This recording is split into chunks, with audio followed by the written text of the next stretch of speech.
Thank you, Mr. Speaker. The last nail is being driven into the coffin of the American Republic, yet Congress remains in total denial as our liberties are rapidly fading before our eyes. The process is propelled by unwarranted fear and ignorance as to the true meaning of liberty. It is driven by economic myths, fallacies, and irrational good intentions. The rule of law is constantly rejected, and authoritarian answers are offered as panaceas for all our problems. Runaway welfarism is used to benefit the rich at the expense of the middle class. Who would have ever thought that the current generation and Congress would stand idly by and watch such a rapid disintegration of the American Republic? Characteristic of this epic event is the casual acceptance by the people and the political leaders of the unitary presidency, which is equivalent to granting dictatorial powers to the president. Our presidents can now, on their own, order assassinations, including American citizens, operate secret military tribunals, engage in torture, enforce indefinite imprisonments without due process, order searches and seizures without proper warrants, gutting the Fourth Amendment, ignore the 60-day rule for reporting to the Congress the nature of any military operation as required by the War Power Resolution, continue the Patriot Act abuses without oversight, wage war at will, treat all Americans as suspected terrorists at airports with TSA groping and nude X-raying.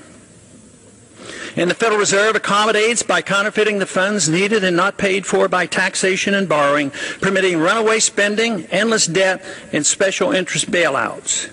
And all of this is not enough. The abuses and usurpations of the war power are soon to be codified in the National Defense Authorization Act, now rapidly moving its way through Congress.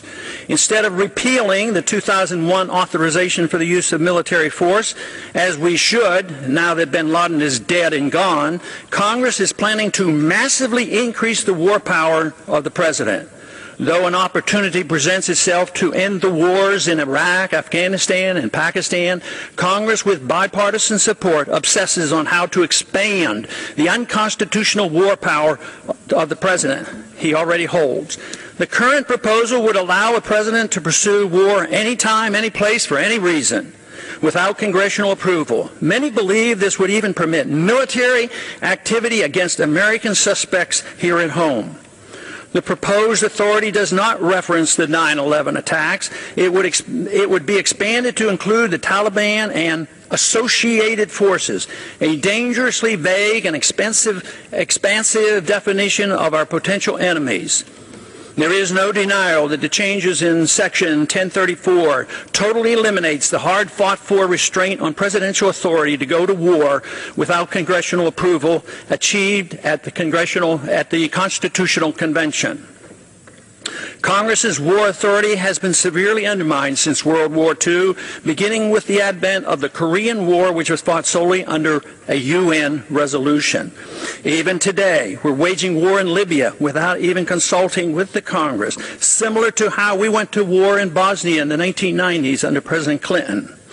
The three major reasons for our constitutional conventions were to guarantee free trade and travel among the states, make gold and silver legal tender, and abolish paper money, and strictly limit the executive branch's authority to pursue war without congressional approval. But today, Federal Reserve notes are legal tender, gold and silver are illegal. The Interstate Commerce Clause is used to regulate all commerce at the expense of the free trade among the states.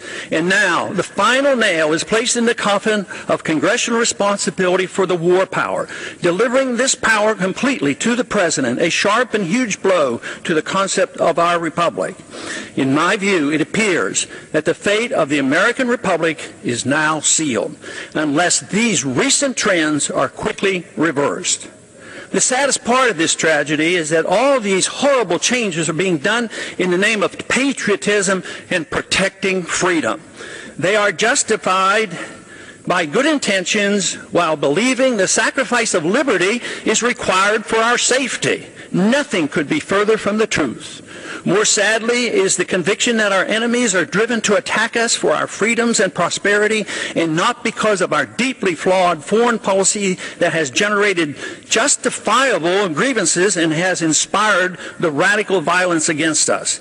Without this understanding, our endless unnamed, and undeclared wars will continue, and our wonderful experiment with liberty will end. And I yield back the balance of my time. Thank you, Mr. Speaker.